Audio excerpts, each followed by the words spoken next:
Hemos llegado al momento central del culto, la proclamación de la palabra del Señor, que introduciremos con el texto de la Lectio Divina en Marcos 16. Todo el capítulo, todos en pie. Marcos 16.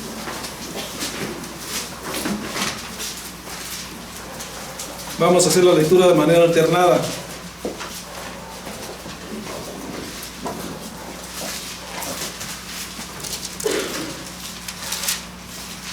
Dice así la Escritura: Cuando pasó el día de reposo, María Magdalena, María la madre de Jacobo y Salomé compraron especias aromáticas para ir a ungirle. Y muy de mañana, el primer día de la semana, vinieron al sepulcro las de los otros. Pero decían entre sí: ¿quién nos removerá la piedra de la entrada del sepulcro? Pero cuando miraron, vieron removida la piedra, que era muy grande.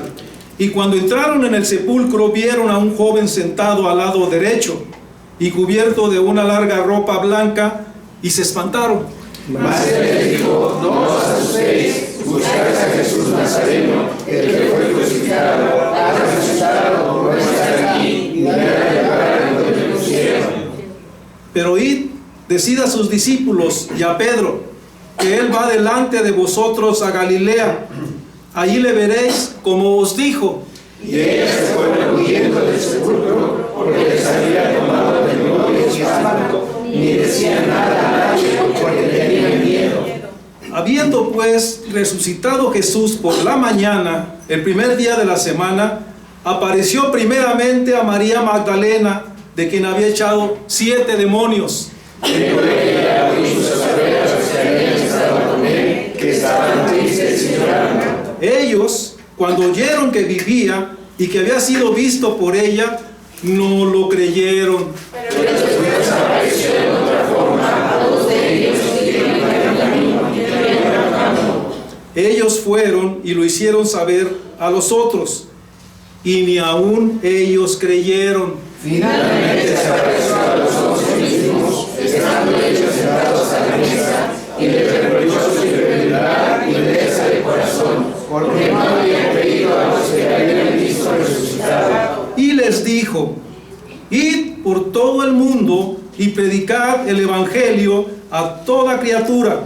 El que creyere y fuere bautizado será salvo, mas el que no creyere será condenado. Y estas señales seguirán a los que creen. En mi nombre echarán fuera demonios, hablarán nuevas lenguas. Tomarán en las manos serpientes, y si se bebieren cosa mortífera, no les hará daño, porque los enfermos pondrán sus manos y sanarán. Y el Señor, después que les habló, fue recibido arriba en el cielo y se sentó a la diestra de Dios. Y ellos, saliendo, predicaron en todas partes, ayudándoles el Señor y confirmando la palabra con las señales que la seguían. Amén. En respuesta a esta lectura, cantemos el himno 91, Eleven hoy al Salvador. De la sección Jesucristo su ministerio, Eleven hoy al Salvador, por el hermano Eleazar. 91.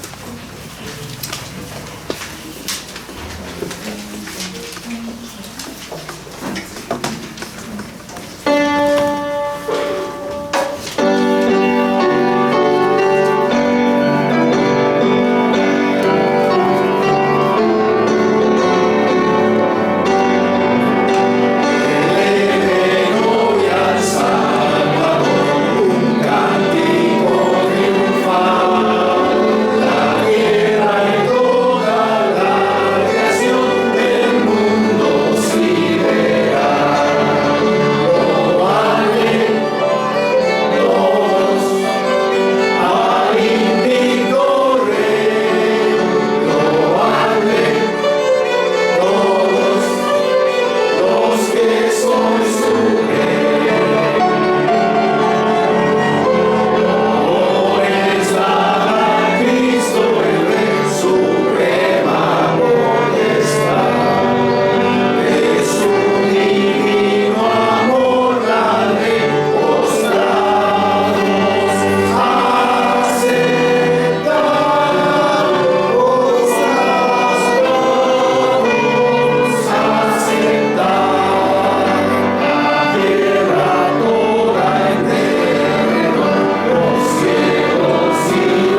Hoy conmemoramos la ascensión del Señor, la culminación de su obra terrenal.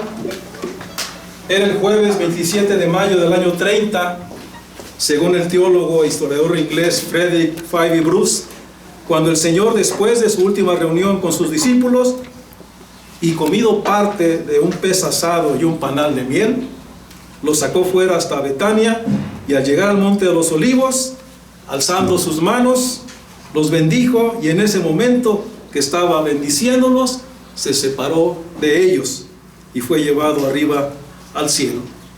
De ahí el título del mensaje: sentado a la diestra de Dios.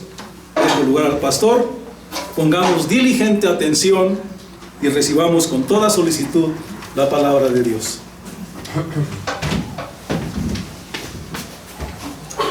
Así como estamos, hermanos, vamos a buscar en las Escrituras, en el libro de los Hechos,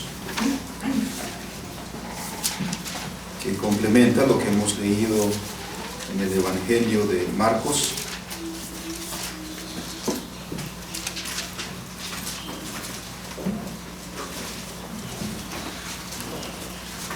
Hechos capítulo 1, versículos 6 al 11.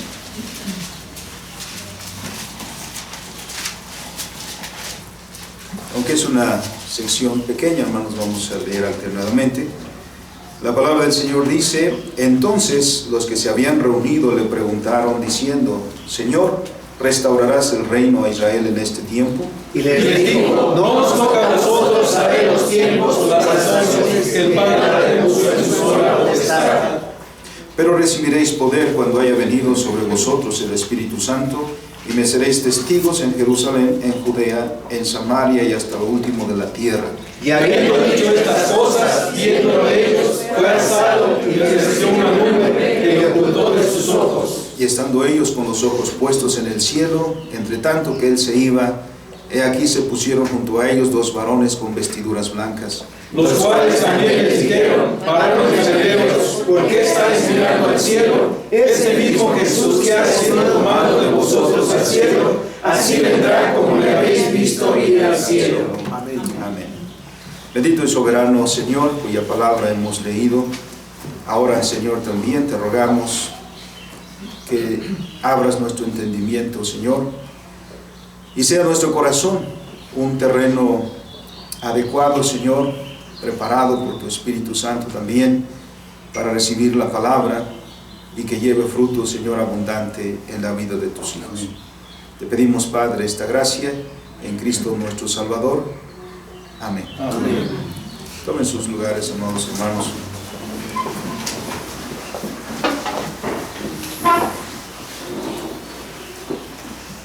La celebración que nos ocupa hoy, hermanos, es como todas las celebraciones que el Señor nos pone, son celebraciones gozosas, celebraciones que se concentran no en los logros nuestros, sino en la bondad de Dios, en las misericordias de Dios hacia nosotros.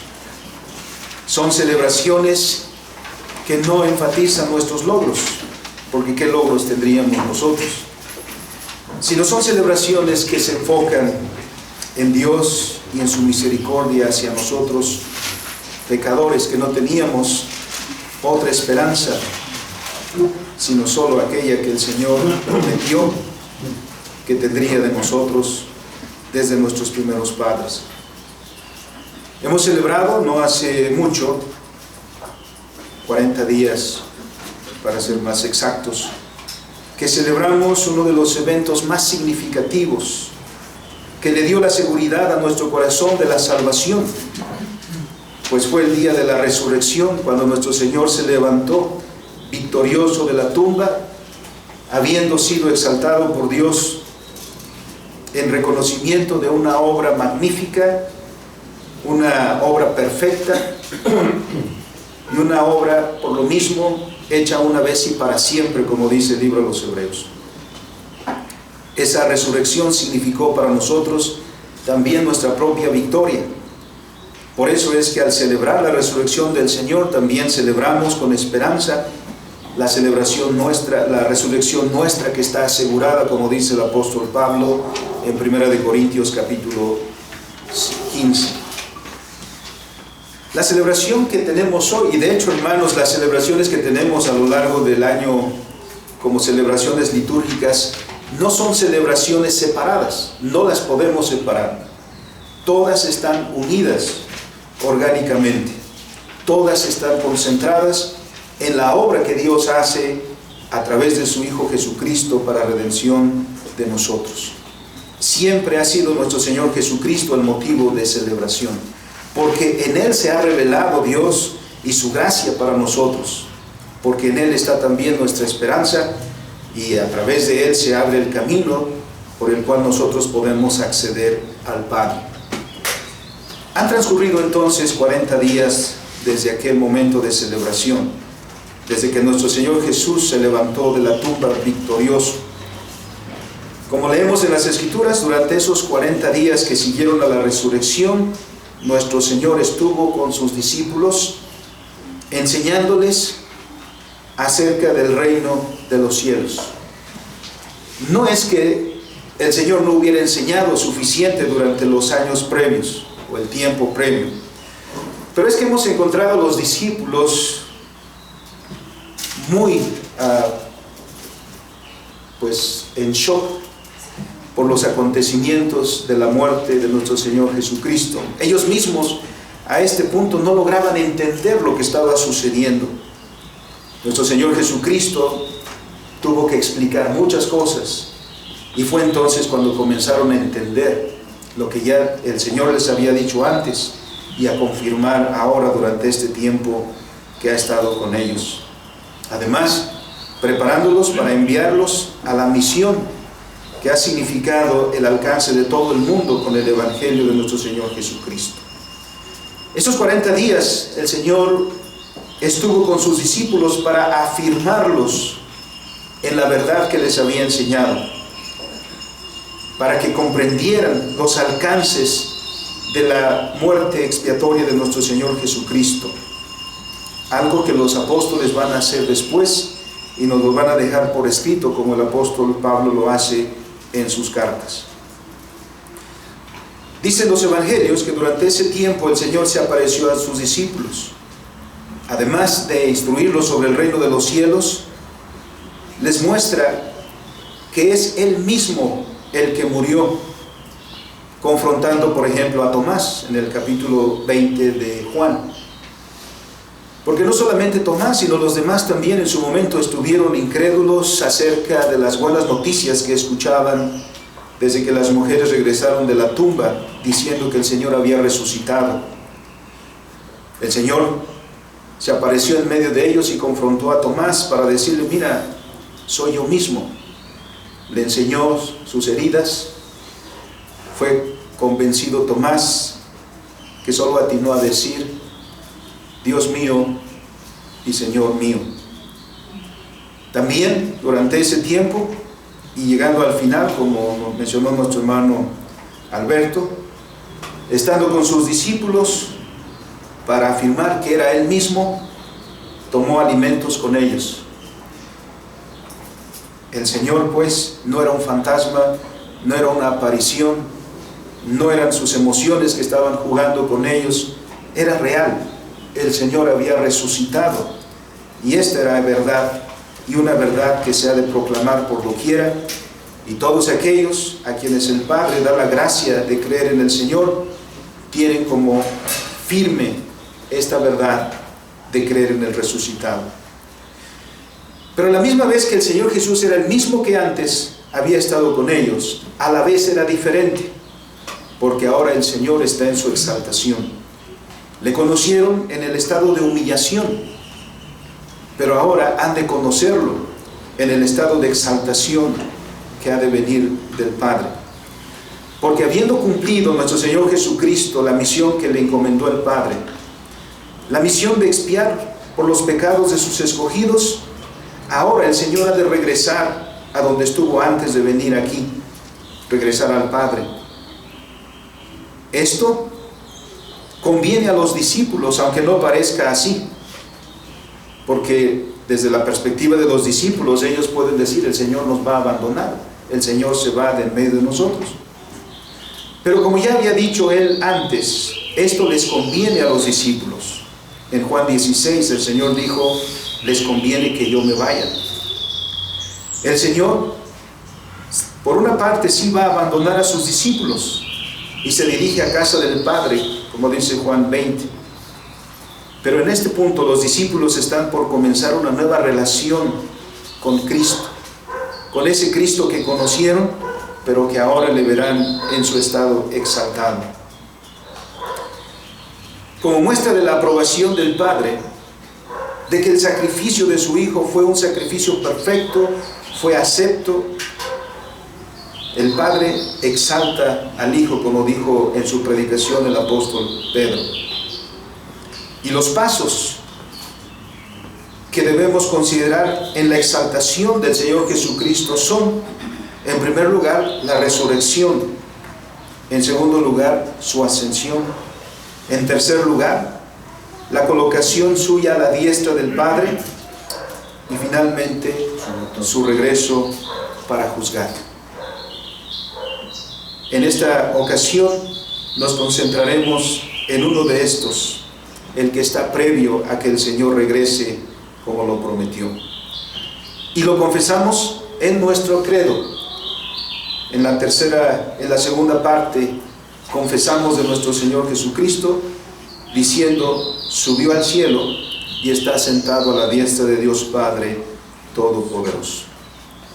El Señor ascendió al cielo para tomar ese lugar que significa su glorificación y su señorío, y del cual nosotros tenemos gran provecho. La ascensión del Señor Jesús no es o no debe ser visto simplemente como un retorno a casa, simplemente como un regreso a donde estaba antes de encarnarse para ser uno con nosotros, sino que más bien esto significa un avance en la obra de redención. Cierto, en la cruz fue consumada la salvación, pero el fruto de ese trabajo, el fruto de esa obra aún tiene que llevarse a cabo. No ha sido concluido del todo. La muerte del Señor Jesucristo fue un sacrificio perfecto, eficaz, un sacrificio que se ha hecho una vez y para siempre. Sin embargo, los frutos de esa obra apenas están por comenzar a verse, porque la ascensión del Señor Jesucristo significa que el Señor ascendió al Padre para ser asignado por Él a la tarea de gobernar sobre todas las obras de sus manos. Así que el Señor regresó al cielo, pero no abandonó a sus discípulos, no los abandonó, no los dejó solos, sino que ascendió para hacerle de mayor bendición a los suyos, para ser de mayor provecho para ellos, porque no es que el Señor haya cumplido ya su tarea de intercesión, de mediador, sino porque nuestro Señor ascendió precisamente para continuar con ese ministerio, con esa obra. El que nuestra confesión diga que subió a los cielos y está sentado a la diestra de Dios Padre Todopoderoso, evoca una imagen de aquellos tiempos. Es una imagen antigua, es una imagen que viene de las cortes reales. Evoca en aquellos lugares donde tuvieron reyes o príncipes. Los príncipes o los reyes ciertamente se sientan en el trono y son los gobernantes de toda la nación, pero no gobiernan directamente. Nombran para el ejercicio de su gobierno a lugartenientes o a personas, a ministros, a los cuales encargan la ejecución de su tarea de gobernar. Para ilustración, dos ejemplos. Uno lo encontramos en Génesis 41, José en Egipto. Después de todos aquellos momentos de adversidad que vivió, y cuando interpretó aquellos sueños que el Señor reveló o dio a conocer al faraón, el faraón reconoció en José un don, un talento, sabiduría para gobernar, sabiduría para hacerse cargo de las tareas que eran necesarias llevar a cabo en el contexto de la hambruna que se avecinaba. Dice el texto, vamos a leerlo, hermanos, en Génesis capítulo 41, versículos 39 al 43. Dice: y dijo Faraón a José: pues que Dios te ha hecho saber todo esto, no hay entendido ni sabio como tú, y tú estarás sobre mi casa, y por tu palabra se gobernará todo mi pueblo. Solamente en el trono seré yo mayor que tú. Dijo además Faraón a José: aquí yo te he puesto sobre toda la tierra de Egipto. Entonces Faraón quitó su anillo de su mano y lo puso en la mano de José, y lo hizo vestir de ropas de lino finísimo, y puso un collar de oro en su cuello, y lo hizo subir en su segundo carro, y pregonaron delante de él doblar la rodilla, y lo puso sobre toda la tierra de Egipto. Faraón, mirando en este joven el talento, el don necesario para la buena administración de su reino, puso a José a su derecha. De ahí precisamente esta expresión que usamos muy comúnmente, ¿no? Cuando alguien nos es de mucha ayuda, de un gran servicio, solemos decir: he aquí, esta es mi mano derecha. Es decir, tenemos ahí nuestro apoyo, nuestro soporte. Y eso es lo que está haciendo. ¿Qué es lo que encontró en José Faraón? Alguien que sería muy útil para su reino, y lo puso así solo como el segundo después de él. La única autoridad que había después de José era el faraón mismo. El segundo ejemplo que tenemos en la escritura es del libro de Esther. En el capítulo 8 algo semejante acontece. En este caso se trata de Mardoqueo. ¿Quién no conoce la historia de Mardoqueo? ¿Qué sucedió? Y dos versículos particularmente, hermanos. Bueno, Esther 8:10 y luego el capítulo final 10. Conocemos que Mardoqueo descubrió el complot que se estaba llevando a cabo en contra de los judíos. Todo esto le llevó a ser una figura que destacaría en el escenario. Llegado el momento, fue puesto en este lugar también. Las palabras son las siguientes: y escribió en nombre del rey Asuero, y lo selló con el anillo del rey, y envió cartas por medio de los correos, montando en caballos veloces procedentes de todos los repastos reales, que el rey daba facultad a los judíos que estaban en todas las ciudades para que se reuniesen y estuviesen a la defensa de su vida, prontos a destruir y matar, a acabar con toda fuerza armada del pueblo o provincia que viniese contra ellos, y aun sus niños y mujeres, y apoderarse de sus bienes. ¿A quién le dio toda esta autoridad Asuero? A Mardoqueo. Entonces Mardoqueo recibió el anillo del rey para hacer los decretos necesarios que sirvieran para la defensa de los judíos. A Mardoqueo se le dio el honor de ser reconocido como autoridad. Dice el capítulo 10, quizá el capítulo más corto entre los más cortos. Dice: y todos los hechos de su poder y autoridad, y el relato sobre la grandeza de Mardoqueo con que el rey le engrandeció, ¿no está escrito en el libro de las crónicas de los reyes de Media y de Persia? Porque Mardoqueo el judío fuese segundo después del rey Asuero, y grande entre los judíos, y estimado por la multitud de sus hermanos, porque procuró el bienestar de su pueblo y habló paz para todo su linaje.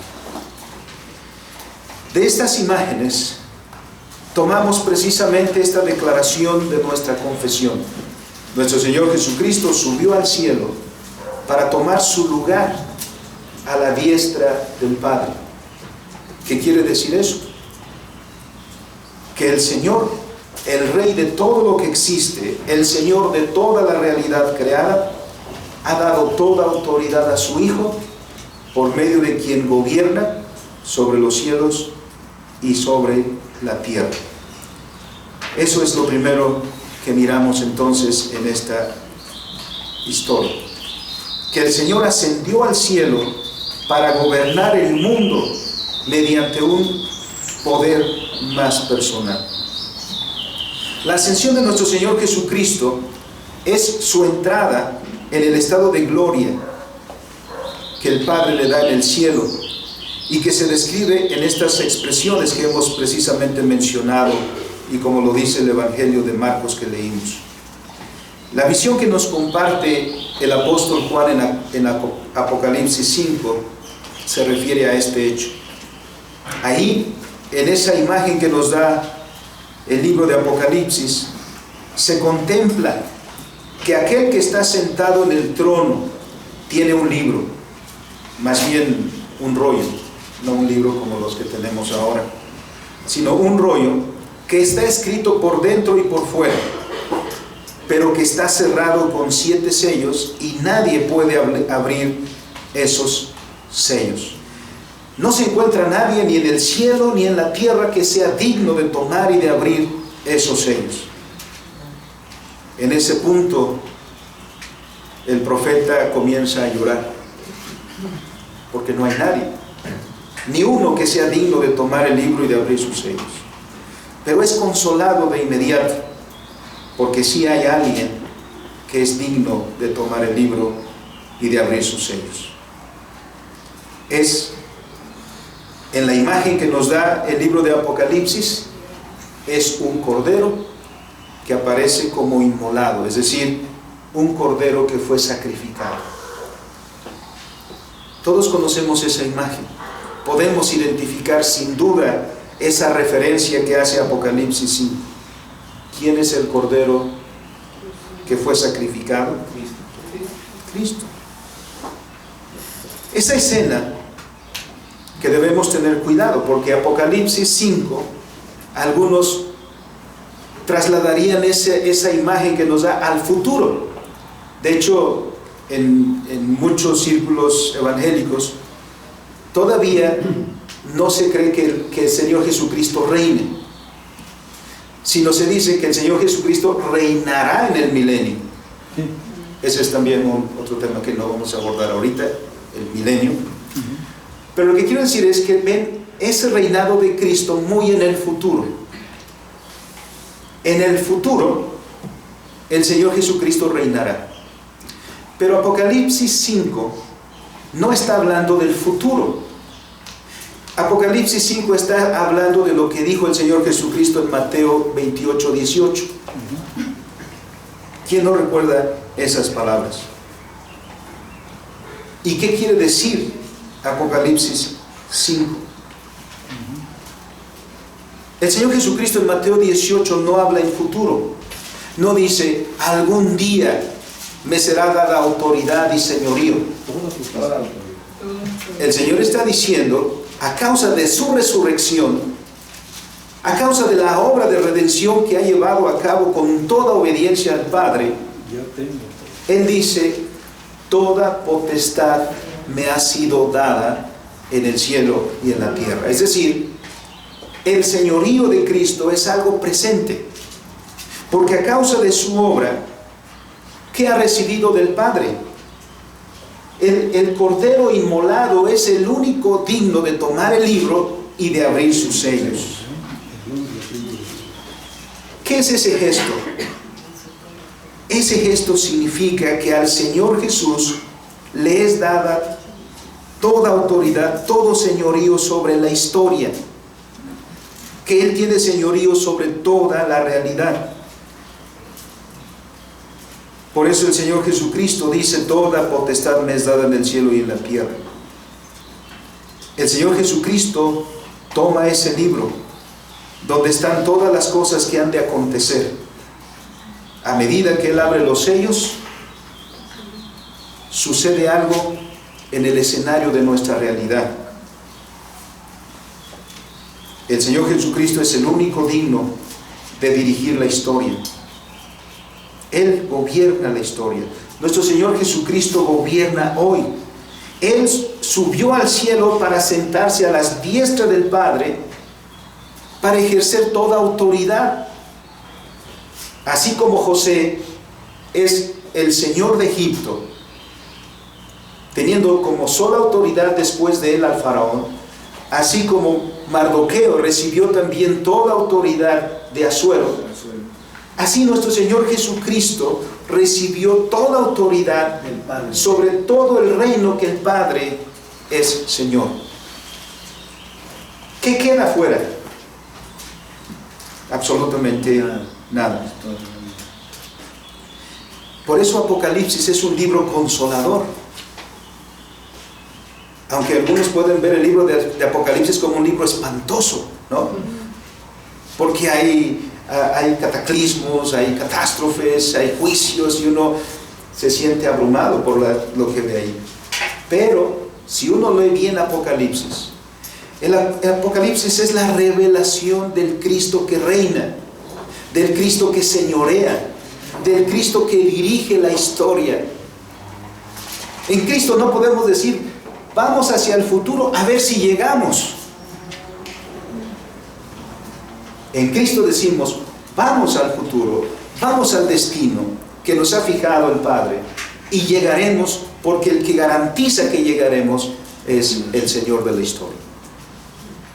Para eso ascendió al Padre, para eso subió. Por eso les dijo a los discípulos: les conviene que yo me vaya.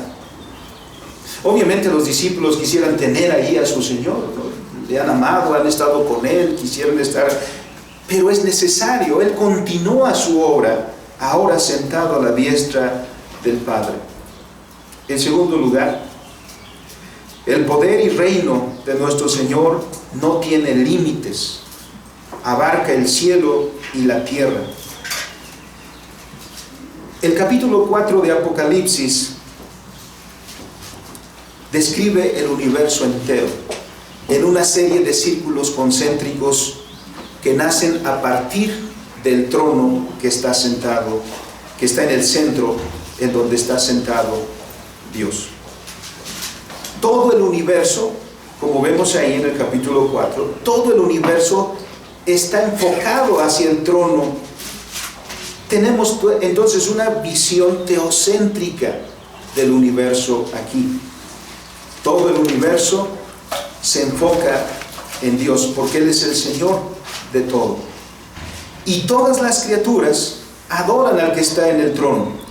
Todas las criaturas, se describe aquí, que se inclinan hacia el que está en el trono y cantan un cántico maravilloso: santo, santo, santo es el Señor Dios Todopoderoso, el que era, el que es y el que ha de venir. Todo el universo se concentra ahí. Aquel que está sentado en el trono es el que reina soberano. No hay otro poder. No hay otro poder en el cielo ni en la tierra que sea independiente. Porque, como dice el apóstol Pablo en Colosenses capítulo 1, ¿quién es el que tiene máxima autoridad? Nuestro Señor Jesucristo. Le llama a Él el primogénito de toda creación, porque en Él fueron creadas todas las cosas, arriba en la tierra, arriba en los cielos, abajo en la tierra, visibles o invisibles, sean tronos, sean principados, sean potestades. Todo fue creado por medio de Él y para Él. No hay poder independiente. Aún, miremos, la Escritura nos enseña que aún Satanás está sujeto a Dios, porque Satanás es una criatura también. Entonces Satanás no puede hacer lo que quiera. Satanás no se manda solo. Aún Satanás, aún en rebeldía, No hace otra cosa sino la voluntad del Padre. Ya eso quedó demostrado anticipadamente en nuestro Señor Jesucristo, que mostró su señorío no solamente en la naturaleza, mandando a los vientos que callasen, no solamente multiplicando los panes, mostró su señorío no solamente en la vida del hombre, en las enfermedades, en las dolencias, sanando a la gente, también mostró su poder sobre los demonios. Dice la Escritura, los demonios lo identificaban, lo veían y temblaban. Ese es el Señor que ascendió al cielo y ahora, para tomar toda autoridad, todo señorío sobre toda realidad creada. No hay potestad que sea independiente de Él. ¿Por qué deberíamos tener miedo? Con razón reprendió a sus discípulos cuando en el trayecto del mar de Galilea, en la tormenta que les sorprendió, los discípulos decían: Señor, ¿qué no tienes cuidado? Vamos a morir. A veces eso sucede a nosotros. No vamos en una barca, no azota un fuerte viento. A veces son situaciones económicas, necesidades económicas, necesidades en la salud. Tenemos que sortear alguna dificultad, algún problema en la familia. Y eso hace que gritemos como esos discípulos, diciéndole al Señor: Señor, ¿no tienes cuidado que vamos a morir? Pero se nos olvida que Él es el Rey de Reyes y Señor de Señores. Se nos olvida que no hay poder en la tierra independiente del Señor. Se nos olvida que Él es soberano y que todo está sujeto a su voluntad. ¿Para qué ascendió el Señor al cielo? Para tomar su lugar a la diestra del Padre, para bien de nosotros, para gobernar, para señorear, para traernos seguridad. Por eso Él mismo dijo a sus discípulos, dándoles una esperanza: nadie los arrebatará de mi mano. Por eso el cristiano encuentra gran consolación en saber que su Señor está a la diestra del Padre y que ha recibido toda autoridad en los cielos y en la tierra. Él es el mismo que dijo: no tengan ansiedad. Miren, vivimos en una generación ansiosa. Creo que esta generación es la que más psicólogos necesita.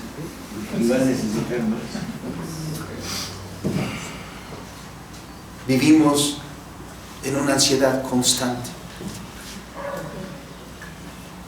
El Señor Jesucristo dijo: no te afanes, no te llenes de ansiedad. ¿No vales tú más que un pajarillo, que una hoja de los árboles? Ese es el Señor en el cual creemos.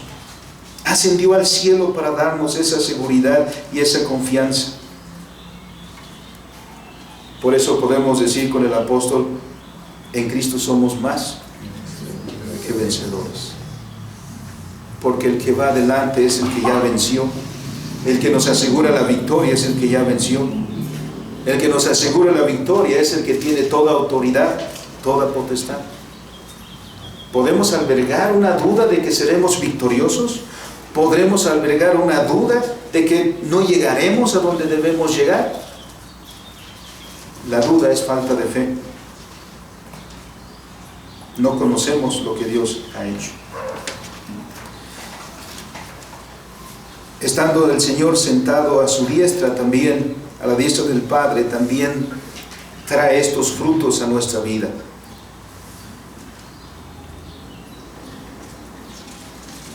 Tres, por lo menos. Que el Señor nos abrió las puertas del reino del cielo. A causa de la caída, todos nosotros fuimos expulsados de la presencia de Dios, ¿no es cierto? Pero ahora en Cristo hemos sido reconciliados y hemos sido readmitidos una vez más a su comunión, a su presencia. Hoy podemos decir también que un hombre, uno de nosotros, está en la presencia del Señor.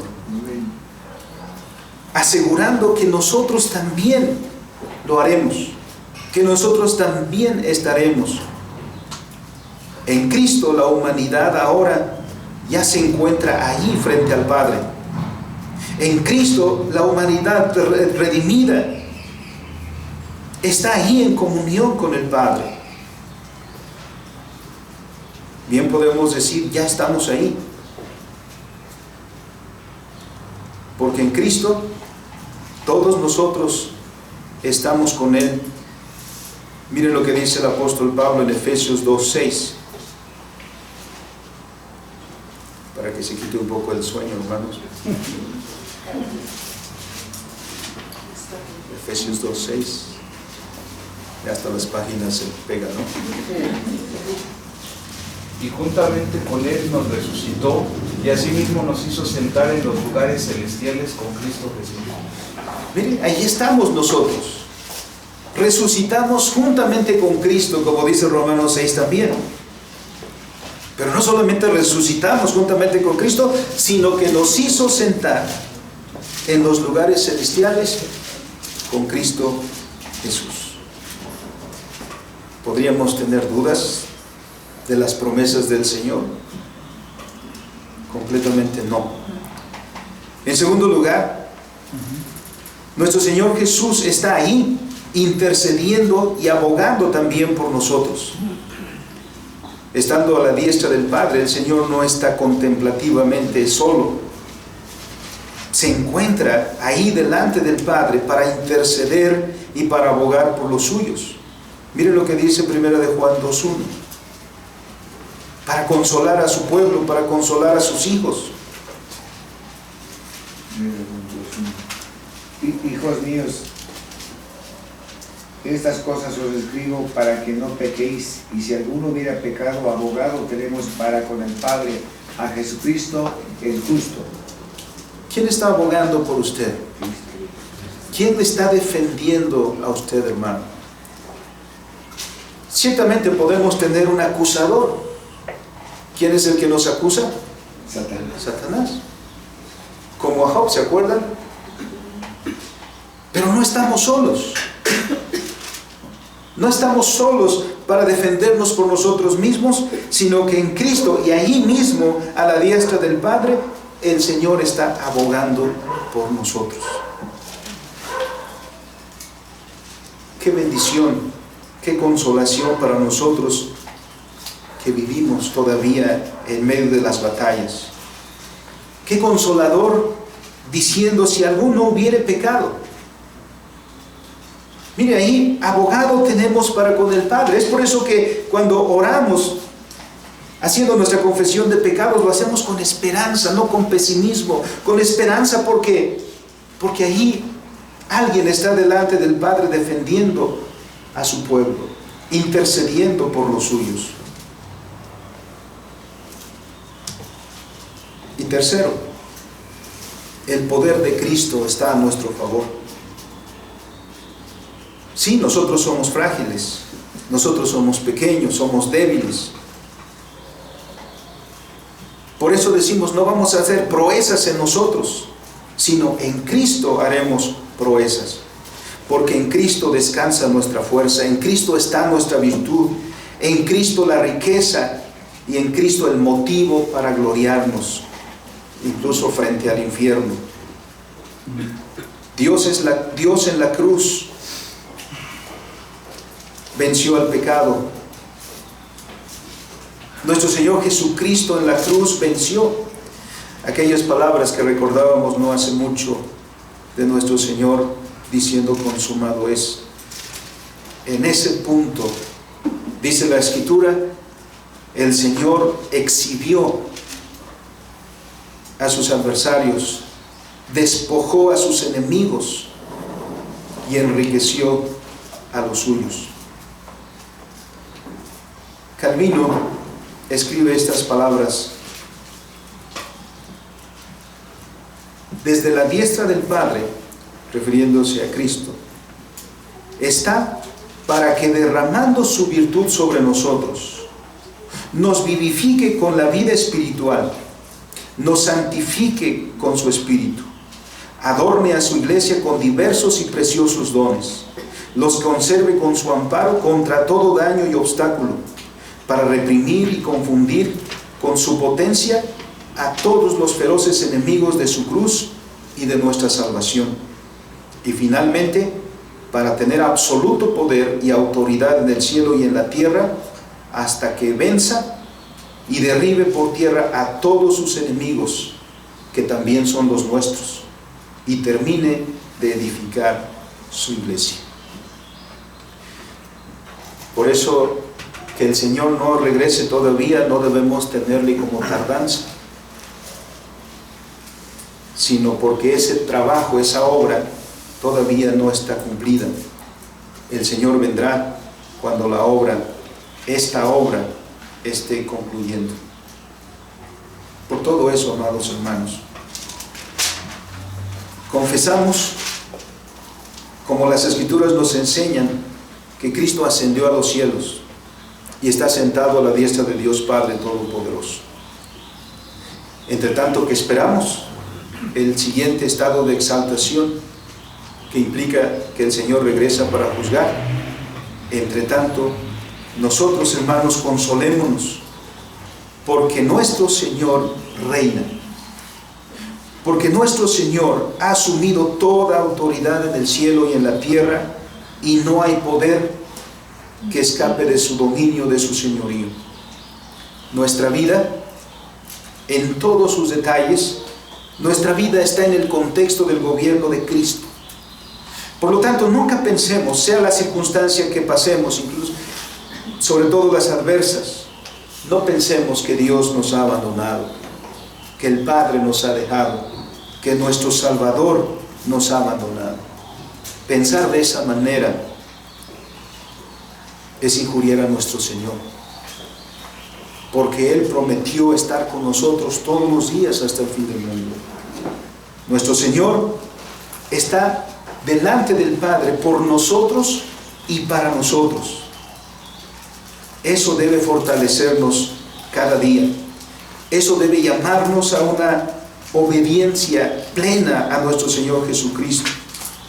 Es un gran consuelo para todos nosotros que nuestro Señor Jesucristo delante del Padre ruega todos los días por nosotros. Todos los días cuida a los suyos. Todos los días lucha a favor de los suyos. Todos los días, a causa del amor a los suyos, el Señor enjuicia y castiga a sus enemigos, que también son los nuestros, a sus adversarios, que también son los nuestros. Pero en todo eso, la victoria está asegurada, porque nuestro Señor reina.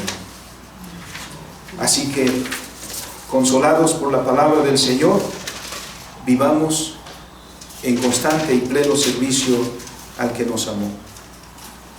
Todos los días somos guardados, cuidados y dirigidos por nuestro Señor. Bendito sea.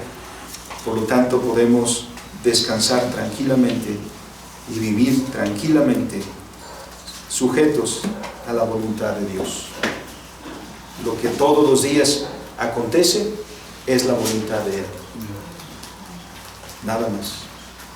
Así que recibamos siempre de Dios lo que Él tiene para nosotros y guardemos nuestro corazón cerca de Él. Oramos. Bendito Dios y Padre, gracias te damos por tus misericordias, por tus bondades, oh Padre, con las cuales nos has bendecido. Sobre todo, Señor, llamándonos para ser tus hijos, para hacerte un pueblo santo. Que la ascensión de nuestro Señor Jesucristo para tomar lugar delante de ti, oh Padre, para recibir todo señorío, es para bien de su iglesia, para llevar a cabo la restauración de todas las cosas, para llevar, Señor, adelante el crecimiento de tu reino. ¿Cómo entonces, Señor, no podríamos tener una gran consolación sabiendo eso? Que no estamos sujetos a capricho de nadie, o de un poder independiente, o de un poder adverso, sino que todo en nuestra vida, Señor, acontece por el expreso designio tuyo, y siempre será para nuestro bien. Por eso, Padre, Nos abandonamos en tus manos, sabiendo que tú guardarás de nosotros como lo has prometido. Y Señor Jesucristo, te alabamos, Señor, y gracias por interceder por nosotros todos los días, por estar a favor de nosotros, Señor, porque el Padre nos puede ver ahora a través de tu obra redentora, porque si nos viera a nosotros directamente, Señor, difícil estar en la presencia, imposible estar en la presencia directa del Señor. Gracias por tu Espíritu Santo que has enviado para dirigirnos, para llevarnos, Señor, día con día también por tus sendas. Gracias, bendito Dios, te alabamos, nos regocijamos en ti, desde ahora y para siempre. Amén. Amén.